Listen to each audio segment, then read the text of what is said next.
Hello, everyone, and welcome to Talk Nerdy. Today is Monday, July 8th, 2019, and I'm your host, Cara Santa Maria. And I apologize that this episode went up a teeny tiny bit late. That's honestly because I switched around my production schedule to make sure that I could get you this episode in a timely way. Long story short, super randomly, but I already had on the books an interview with Dr. Lucy Jones. Now, she is a seismologist. She's also the founder of the Dr. Lucy Jones Center for Science and Society. She is like the preeminent earthquake scientist. She is a Los Angeles treasure, but also you have probably read quotes and statements and even writings from Dr. Lucy Jones all about earthquakes in the past if you've ever tried to look up on them. She actually has a new book right now. It's called The Big Ones, How Natural Disasters Have Shaped Us and What We Can Do About Them. So I had a podcast on the books to record to talk about the new book. And then, of course, LA got slammed by earthquakes. Now, on July 4th, we got hit by a 5.4 magnitude earthquake, and we thought that this was our big earthquake. We now know that this was a foreshock for an even larger earthquake that happened yesterday, July 5th. On July 4th, I was actually in bed when the earthquake happened, and I only woke up to the very tail end of it. There's another one in the morning of July 5th that I did not even feel. That was a magnitude 5 point something. And then the evening of July 5th, I was at a restaurant with a friend, and we got hit by a 6.9 or 7.1. It's so early at this point that I don't even know which is the appropriate magnitude. But interestingly enough, it happened like after I recorded. So I recorded with Dr. Lucy Jones after the foreshock, before the actual main earthquake, which of course at the time we didn't know was the main earthquake. We thought the foreshock was the main earthquake. So this recording happens right in the middle. This recording happened on the morning of July 5th, before we got hit by the larger earthquake, after we got hit by the smaller earthquake of the July 4th. Fascinating. This is kind of science in action when I got to sit down and record this. So I'm super excited to be able to present that for you today. Before we dive into it, though, I do want to thank those of you who made Talk Nerdy possible this week.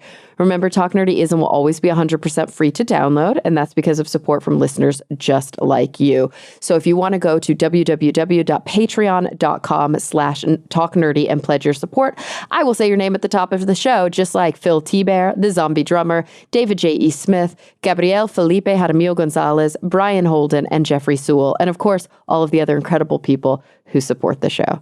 Okay, so now without any further ado, because it's just fascinating, and I'm so excited to dive into this with you, the author of The Big Ones, How Natural Disasters Have Shaped Us and What We Can Do About Them. Here she is, Dr. Lucy Jones.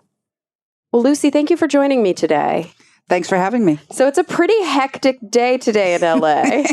An interesting time. We had the magnitude 6.4 yesterday, and over 1,000 aftershocks so far, and continuing to come through, and a lot of people who want to understand what it means and have a really hard time with the answer that it's mostly random.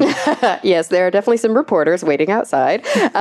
So it is July 5th that we're recording this, the day after the 4th of July here in the United States, and the fireworks were going off. But also most of us, I guess I sleep late, so I was awoken to an earthquake in the morning. Some people were probably already up, and we'll dive into that in just a second.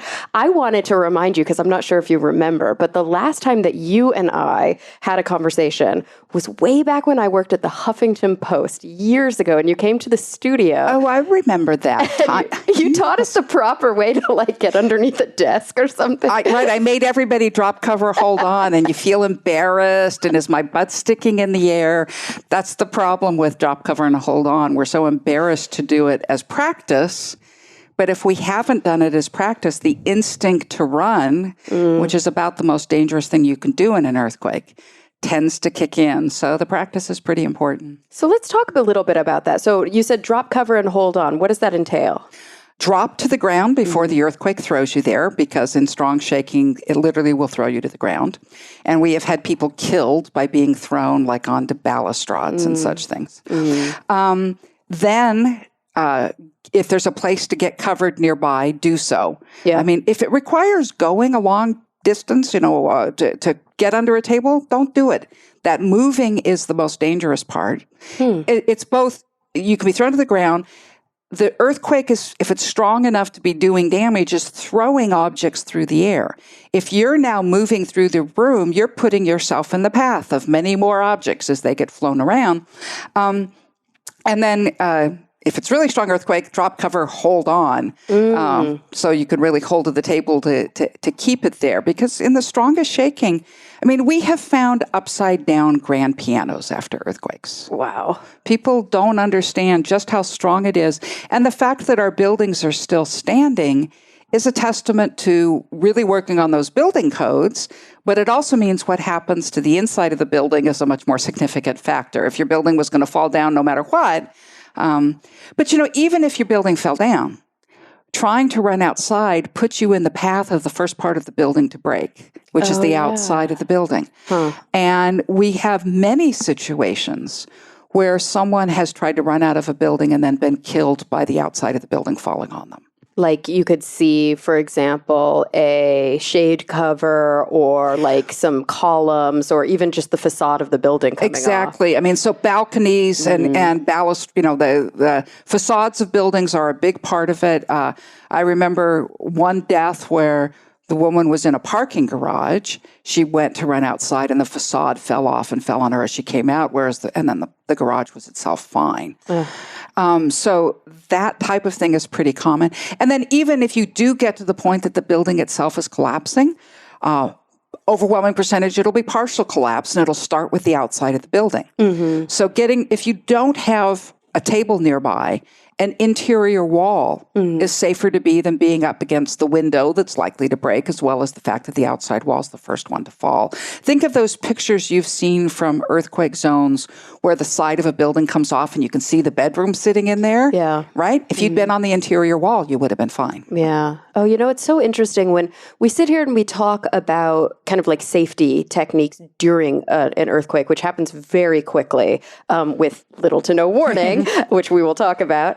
And it must be difficult, not just as a scientist, a seismologist, but also as a science communicator, for you when you are asked to do a million interviews around these earthquakes, to kind of toe that line between this is what you should do to be safe, but also don't panic, because it sounds very scary. And I can say that my friends and family who don't live in LA, I was inundated with text messages. Are you okay? Is your house falling down the hill? And I'm like, no, I literally kind of slept through half of it, Right. This was like, oh, isn't this cool? I can finally feel an earthquake. Yeah, right? And so many of them are that way. The more you learn about earthquakes, really the less frightening they are. So human beings are very bad at processing risk. Our risk perception depends on a lot of emotionally based issues, a lot of evolutionarily driven issues. In evolutionary terms, it is far more important for us to worry about the imminent threat than a distant threat. Yeah. The wolf about to eat your children is more important than the possibility of a 100-year flood. Yeah. And so we're very wired to do the immediate. We're also more afraid of things we can't see. The hidden predator poses a bigger danger than the one that you know where he is. For sure. Right? So we have unpredictable also takes away our one advantage of our brains. Right? You think about how we survived in a world where the other animals had bigger teeth and stronger muscles. We did it by thinking. Yeah. We could form patterns and recognize that the wave in the grass was actually the hidden predator, or, we survived through our brains. And that's this drive to make a pattern, and randomness is really awful to us. So we are more afraid of random, we're more afraid of unseen, we're more afraid of unpredictable, or the feeling that nobody understands it. That greatly increases the fear. So all of these things hit us with earthquakes. And we are clearly afraid of them out of proportion to the risk they pose to our lives. You're far, far more likely to die in a car accident in Los Angeles than an earthquake. You're far more likely to be murdered in Los Angeles than die in an earthquake. And so, there's hundreds of people a year who get murdered in LA, and the long-term average for the country is about 30 people a year, deaths and earthquakes, and that's for the whole country. So, there will be one, there's a couple of earthquakes we can imagine that happen once every 1,000 years that will kill a lot of people. Even then, the overwhelming majority are going to live. Yeah. Right? So we fear the wrong thing in earthquakes. And one of the things I do try to do is try and help people get to that point. Yes, there's a lot of emotional reasons to be afraid of it. And that's not saying emotional isn't to discount it, right? That's a pretty strong factor. But it's the physical risk is not that large. On the other end, we tend to underestimate the financial risk from earthquakes. Oh, sure. Just the literal millions and billions of dollars in structural damage and trillions of dollars of housing stock in this city. And think about how, right? So our estimate for the big San Andreas earthquake is about $50 billion in structural damage. Okay. Right? But that's far from the worst earthquake. If we put a really big one in the city, we have a lot of buildings at risk. Yeah. And even that 50 billion shaking damage, there would be another $50 billion worth of buildings burnt down by the fires triggered by the earthquake. And then there's the business disruption. If we've broken the water system and we don't have electricity, you can't reopen your business. Yeah. And the disruption to the water is so extensive, that adds another $50 billion. Just from people not having access to water. Built just from businesses that can't reopen because there is no water available. That doesn't count the people who go, I haven't had a shower in a month. I'm out of here. Yeah. Oh, geez. And that's not considering the actual kind of quote unquote cost to human life and safety and convenience, hospitals being shut down, people having to We've tried. So we did a big analysis of what the San Andreas earthquake would be and tried to do these things. There's a point at which there's enough assumptions. Yeah. You don't push the numbers very much, but the lack of water is the single largest factor for impairing recovery after the event. And it's not one we really think of because we haven't dealt with the scale of earthquake. Yeah. And that's what's different. When we had Northridge, we damaged a lot of water systems, and it took 2 weeks to get water back to the whole city. But 2 weeks is a level at which a business can wait. Yeah. 6 months is our estimate for the San Andreas because so many more areas would be disrupted. There would be so much more extensive damage to whole water systems. There will be communities that the only thing they can do is just lay down a new system. Yeah, and that's just a death knell for most businesses. Unless you're a huge multinational corporation. Right. I don't think being shut down for 6 months is something that you could afford. A small business does not come back after 6 months is the basic, is a rule of thumb in the economic analysis. But even, your big multinationals, your Google employees sitting here in Los Angeles, they now haven't, their water's gone, they're struggling with power, and Google says, we don't care what office you're in, or working from home. And so they pick up and go to their parents' house in Chicago, and they keep their job, but everybody in Los Angeles who depended on them for their income, their dry cleaners and their restaurants, those people now no longer have their customers. And that's where the disruption to the economy could be extensive. If you look at San Francisco in 1906, you can make the argument that they did not recover what they had been for many decades. Wow. And that was in some ways, maybe not pre-industrial, but peri-industrial at the time. Well, it was a big city. And that's the thing. San Francisco at the time was the only city that mattered on the West Coast. All the financial institutions, everything went through San Francisco. And the city itself was essentially destroyed. Go across the bay and things were definitely in better shape. Clearly a lot of damage, but the fault really runs through San Francisco or along the western edge of San Francisco. The next decade, after 1906, is the biggest growth decade in the history of Los Angeles, as people gave up on Northern California and came south. Fled down here. And they either came down here or they were already moving out to California. They aren't going to move to San Francisco then. Yeah. So San Francisco didn't lose all its population, but it dropped down and didn't get back to its pre-event population until for several decades, whereas the next decade saw Los Angeles grow by a factor of 5. And so LA, where we are, right? Well, we're in Pasadena, but we're in the LA area right now. It hasn't had the quote unquote big one that we're talking about. I mean, this earthquake that we just had, it was a magnitude 6.4. 6.4 was the biggest in what? 20 years. 20 years? But that is an anomaly. Okay. The long-term average for Southern California would be a magnitude 6 every 3 years or so, maybe 3 to 5 years. The last 20 years is the longest we've ever gone without a magnitude 6. Oh, wow. So it's actually just been really quiet. It's been really quiet, exactly. Wow. And so ever since Northridge. Yeah. Things really went quiet. We had landers in Northridge, and we think that those earthquakes removed enough energy from the system. We saw the rate of all the earthquakes go down. The rate of 3s really went down. Oh, and is that because so much energy was released during We think so, that everything sort of relaxed a bit. And we actually, my husband and I wrote a paper in 97 hypothesizing that the drop in the level of all earthquakes could be related to this release of energy. And then and we also saw it after this magnitude 7.5 in 1952. I said, well, but this is a smaller earthquake, so maybe we'll get it back quicker. Then it was 17 years, maybe 9 years, something like that. Well, in 99, we started to see the rate go back up again. And we went, oh, okay, we had a lot of 3s. And then we had another 7. And then the rate went way down. Yeah. And the rate of 3s over the last couple of decades is half of what it had been back in the 70s and 80s. Oh, wow. And we were just discussing whether or not it was coming back. So we have been seeing some more 3s. So I would expect that at some point we got to get back to the rate we used to have. We can tell from geology how many earthquakes we need, and we can't stay at the quiet level we've been for the last 20 years. The energy is just going to build back The energy's there and building up.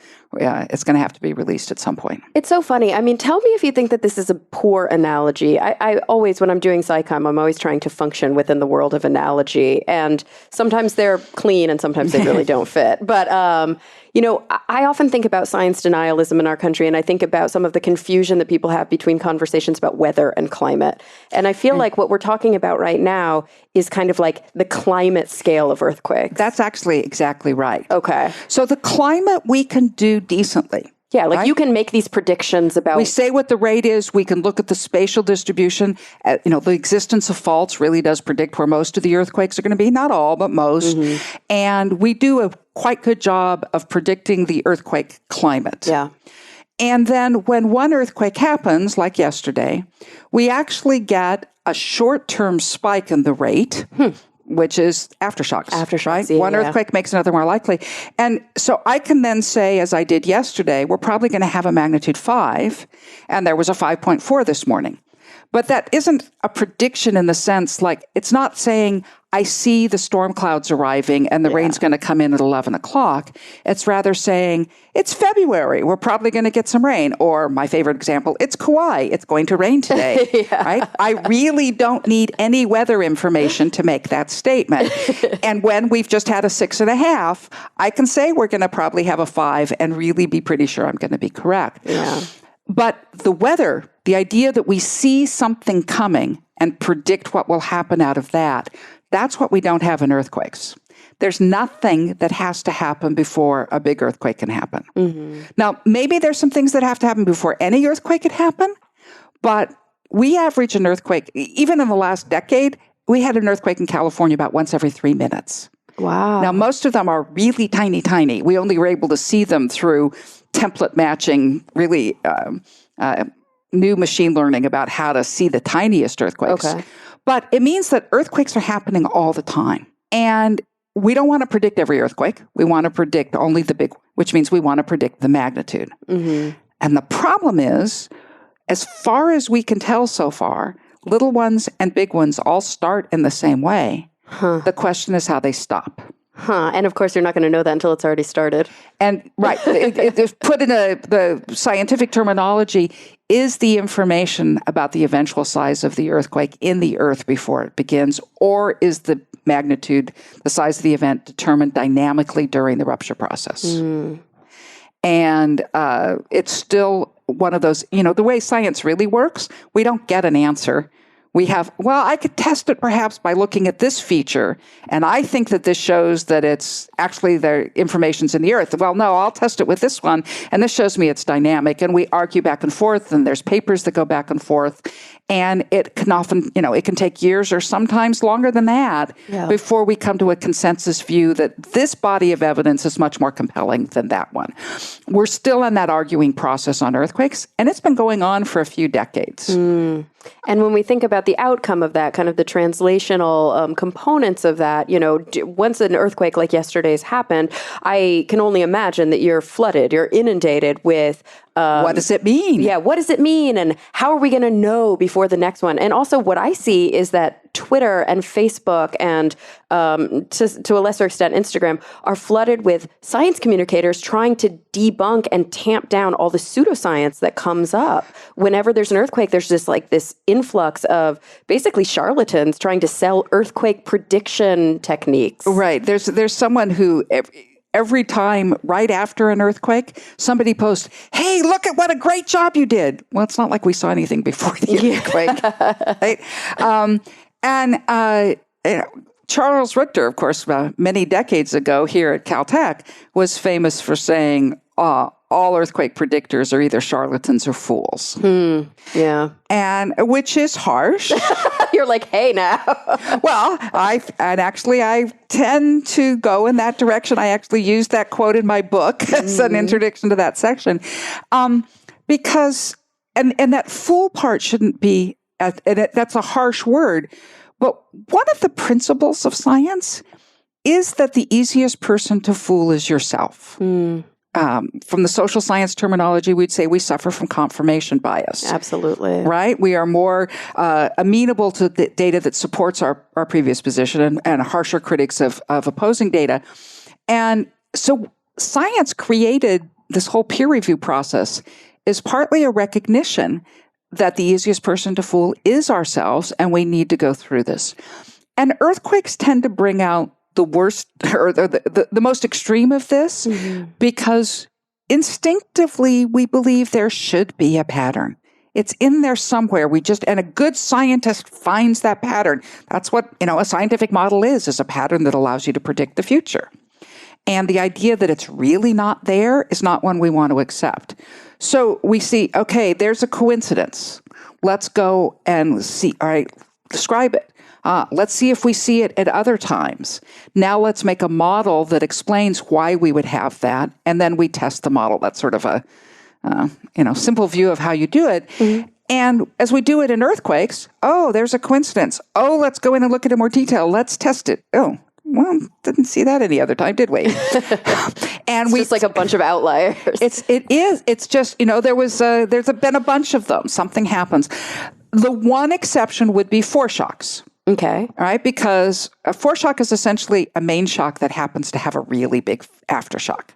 And then we go and change the name. Once the aftershock gets bigger than the first one, we go back and call the first one a foreshock. Is this the example of like when dogs are able to recognize an earthquake before people do? Okay. No. The dogs are like an early warning system. Because they can feel one of the waves? They feel the beginning of the earthquake. Gotcha. Right. So when the earthquake produces P and S waves, P waves are sound waves, and the S waves are shear, meaning a twisting wave. That twisting wave is usually larger in an earthquake that moved by slipping along a fault, a lot of energy going into that twisting part. And it tends to do more damage to the buildings because it tends to be more horizontal. That's what we more feel. And the P wave, by being a compressive wave, there's a larger percentage of it that goes vertical, and buildings are built to withstand vertical stresses. That's called gravity, right? So it's the shear, the sideways motions that are more likely to damage the buildings, and they're bigger, the S wave's bigger. So we often feel the S wave as the earthquake. How many people have you heard saying, I heard the earthquake coming? That's perceiving the P wave as a sound wave. Interesting. And of course, dogs do tend to have better hearing than we do, maybe, and so there are lots of situations in which the dog or the cat will perceive the P wave, jump up or react in some way, and the human goes, "What you doing?" and then feels the S wave and goes, "Oh, they knew the earthquake was coming." Well, and if they knew 5 seconds before, why not 5 minutes or 5 hours? And what about that stomach ache he had yesterday? Oh no! Right. So that's where a lot of that. And again, we need the pattern. We try to make the pattern, and this is the way it comes through. That's absolutely how human beings think. It's funny. I'm thinking about yesterday's earthquake, and I think my dog is broken because he did not. he slept straight through it. So, well, I will tell you, my 3-year-old slept all the way through Northridge. There you go. There you go. The sleep of the blessed or the damned or something. I don't know. I heard it in the sense that I heard my door in the jam making the noise that you hear, right? When your house is twisting. That will definitely be the S wave at this point. That's the S wave, yeah. And, I felt it here in Pasadena, and I did not feel the P wave.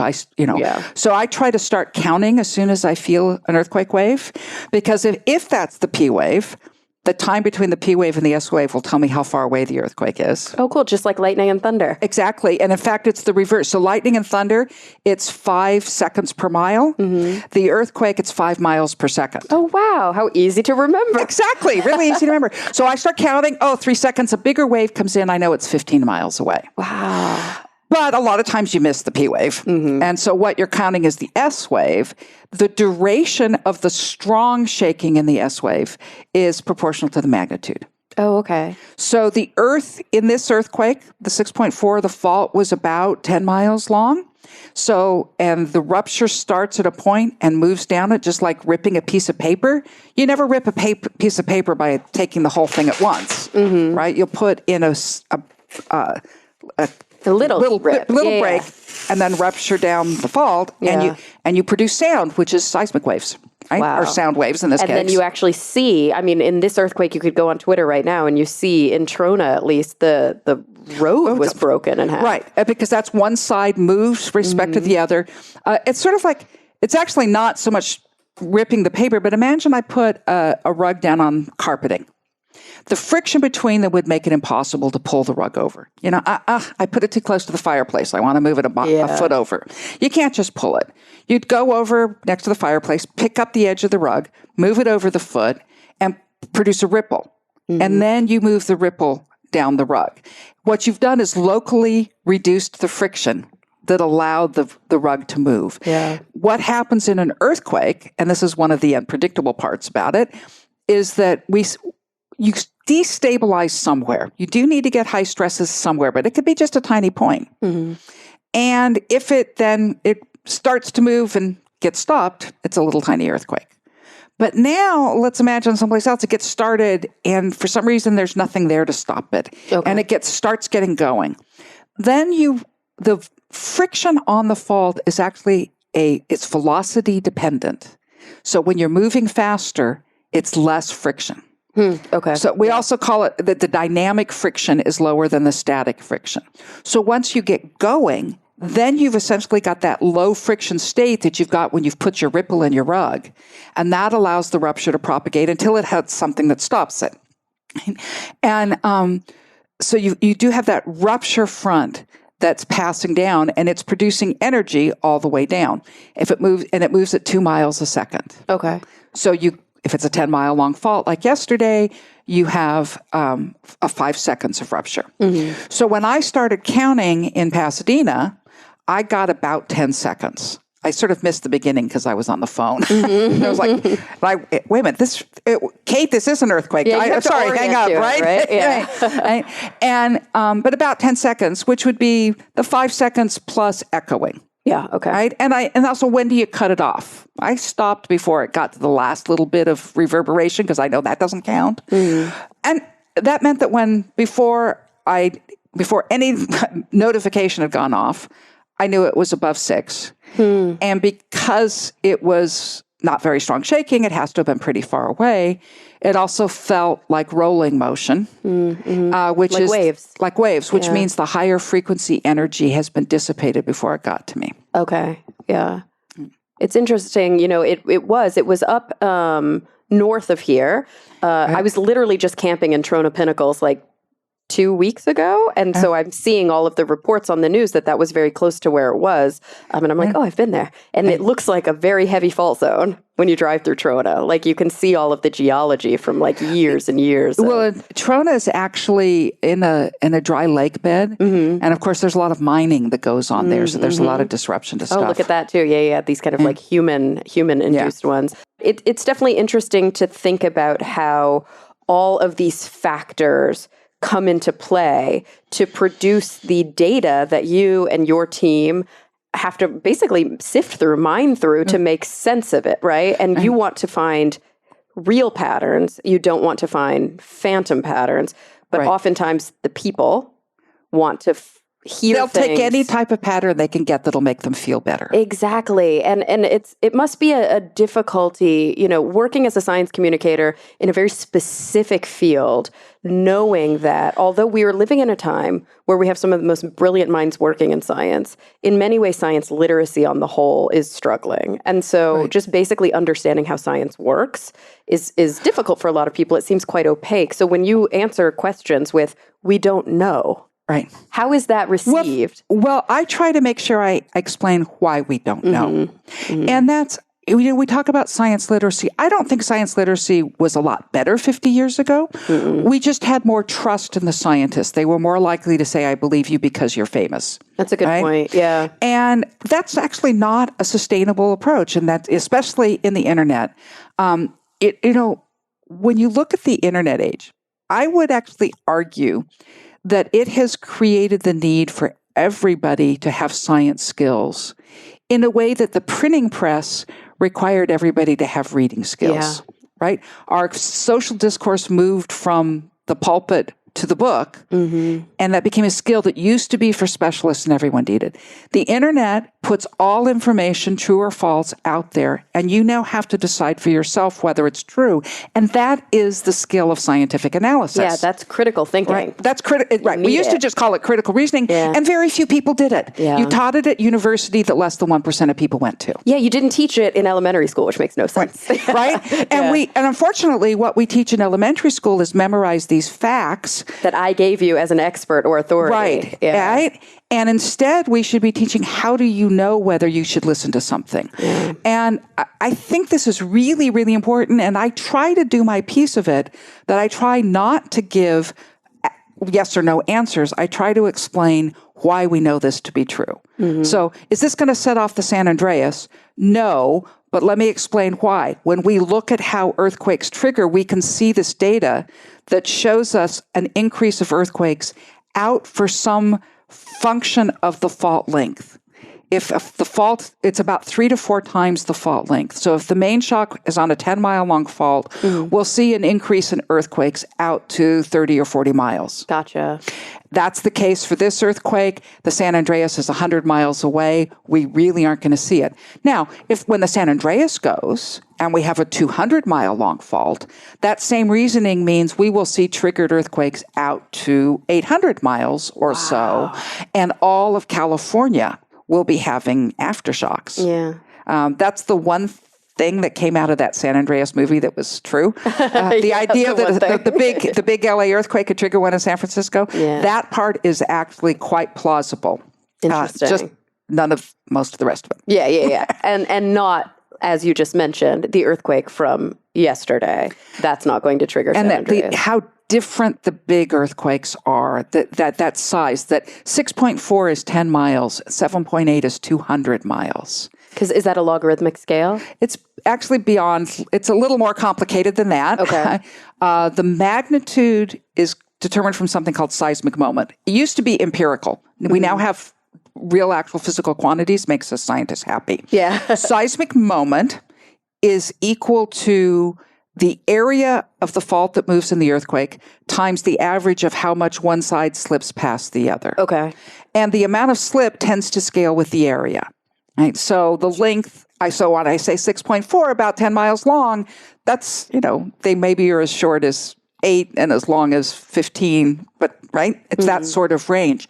But then that quantity has length, width, and slip. Maybe they all scale somewhat, so it's like the length cubed. Yeah, right? it's like a cubic function. But until you can't get too deep, right? It gets too hot. So maybe L squared. Let's go with L squared as we go to the bigger earthquakes. Right? And now then to change moment into magnitude, we actually do it times a factor of to the power of 3/2. So it's a factor of 32. Okay. What it is the original magnitude was defined by velocity, how much the amplitude of the ground motion at a particular site. Then we discovered that the size of the total magnitude grows not both in amplitude and in duration. The longer fault lasts for a longer time. So the total energy released grows more quickly than just the logarithmic scale. Wow. And we now can measure that total energy tied to the moment, and we then have to scale it back with this factor of 32 to turn it into the magnitude that we pretend people understand. So basically what you're saying is that for each increase in the magnitude, like the scale that we're used to, a 6.4 versus a 6.9 versus a 7 is like not at all linear. It's actually really big difference. It's a really big difference. A magnitude 6.4 to a magnitude 7.4 is 32 times more energy. A 6.4 to an 8.4 is therefore going to be 1,000 times more energy. Yeah. That's a big difference. And that's why the big one, as you said, is so incredibly different from what we experienced, for example, yesterday, which caused damage and which affected people and their livelihoods, but is I don't want to say overblown. It hasn't been overblown in the media, but it's definitely something where if you just don't understand that, you're going to worry that they're all in the same bucket. Right. And there's also the size of California that tends to be, people struggle to understand on the East Coast. You're so right, because it's huge. We're in a huge state. Right. It's like, oh my heavens, it was in California. Are you okay? It was 200 miles away. Yeah. Right? Yeah, which is, you could just keep going for a really long time. Which is Boston to New York. Oh my gosh, how funny. Yeah, you've gone through multiple states. So, Lucy, I know that we are running low on time because, of course, you have to be a million places today. Yeah. Today is a big day for you. There's a couple of things that I wanted to cover before we go, so I'm going to try and speed through them. The first one is, I mentioned at the very top of the show that the book is The Big Ones, How Natural Disasters Have Shaped Us and What We Can Do About Them. This is now available on in paperback as well. Right. When did the book first come out, the hardcover? The hardcover came out in April of 2018, and the paperback in March of 2019. Awesome. And so this book is not just about earthquakes, although that is your obviously academic area of expertise, but you even kind of go bigger and talk about natural disasters as a whole. Right. And actually the last 10 years I had at the U.S. Geological Survey, I was leading what was called the Multi-Hazards Demonstration Project. So I was overseeing work in multiple hazards, and it really made clear to me the similarities to the human experience. I mean, physically they're very different. Yeah. What goes on in a flood or what goes on in an earthquake. But what happens to a society and how different the very biggest ones are. Because all of the disasters, you have lots of small ones, you have a smaller number of the moderate ones, and then the very rare, really big ones.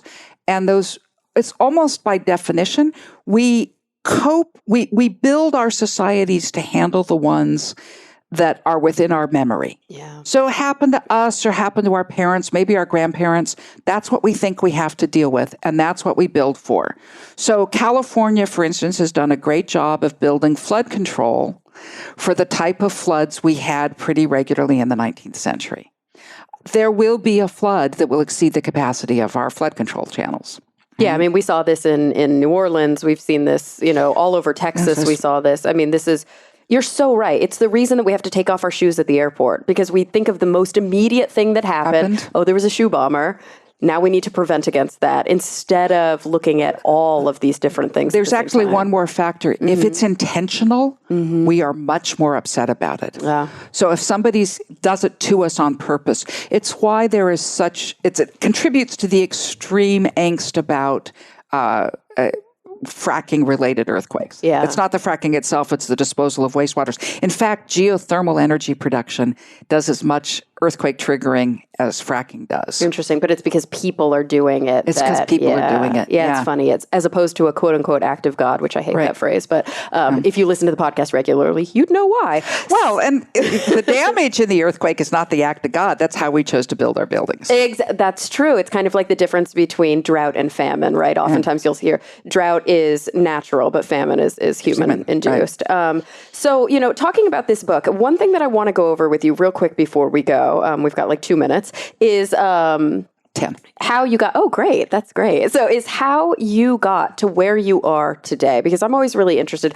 I honestly, I look up to you a lot. I think that you are just like such a badass female science communicator who's been doing really cool work for such a long time. You actually run your own institute now? Like where are we with things? Okay, so I got my PhD in seismology, doing my thesis work in China. Okay. Because my undergraduate degree is Chinese language and literature. Oh, interesting. My grandparents had been missionaries in China, and my dad had grown up there. I learned Chinese. When I was going to graduate school in the 70s, it looked like China was predicting earthquakes.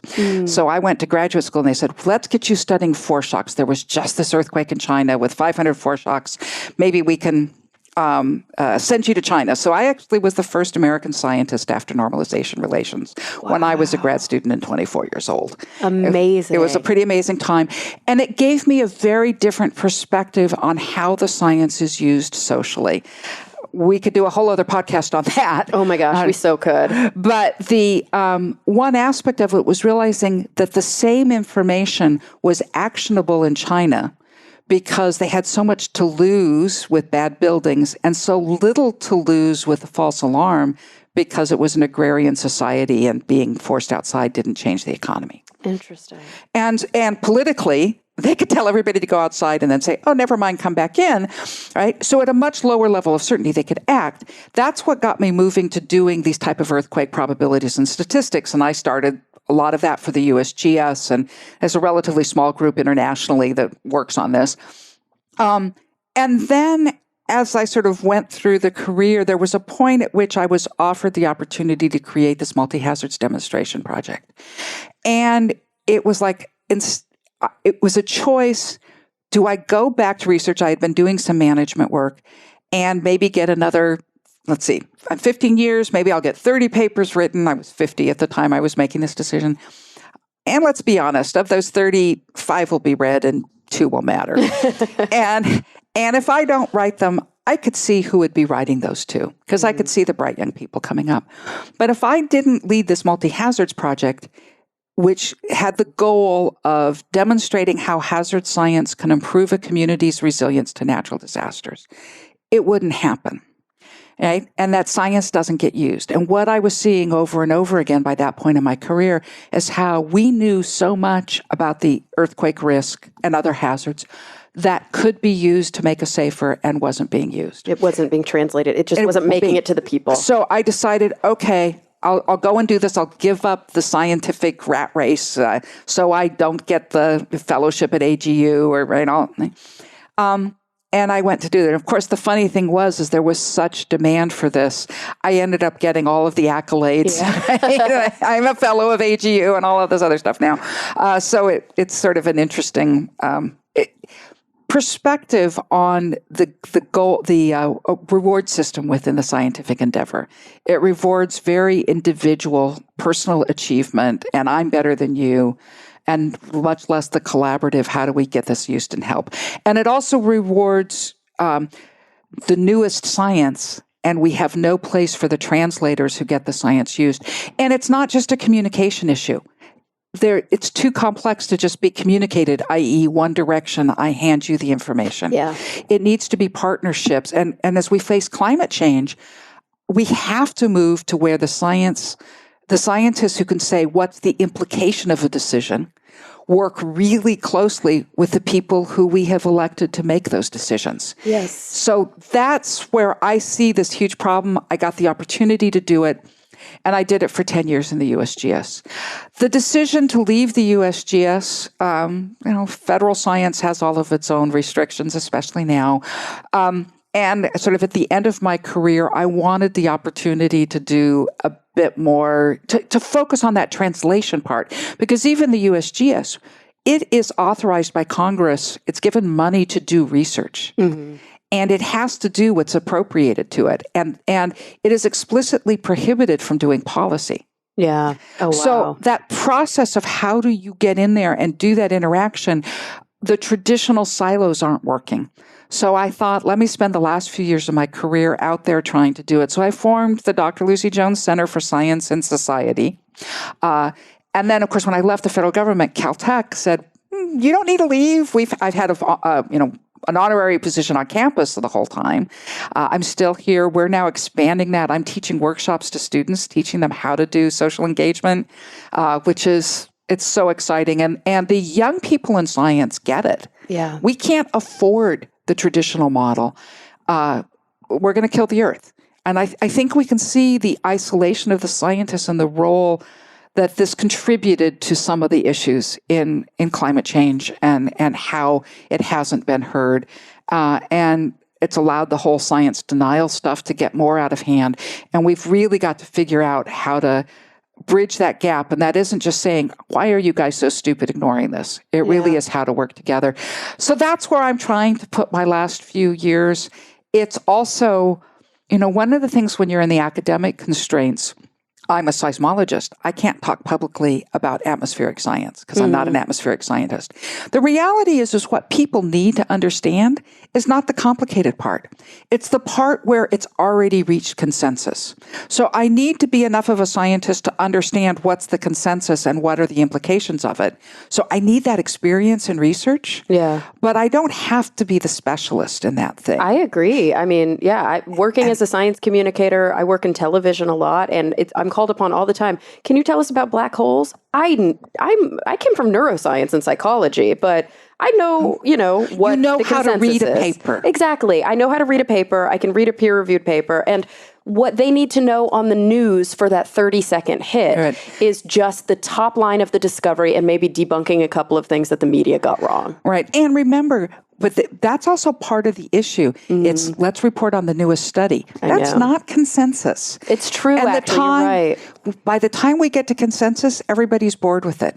Yep, and this is how we get the panspermia octopus article becoming the biggest news, and it's frustrating. Well, and also we're giving a message that scientists change their minds because you're hearing the stuff that's maybe not even through peer review. You do it at the most recent conference. Yeah, it's not even through peer review. So we haven't occupied that space of how to get the consensus science used, and that's what I'm trying to work at. It's there's a funding issue. It's not a funded aspect in there, but it's where I'm trying to go. Writing the book was really part of that. That's the consensus science around disaster science.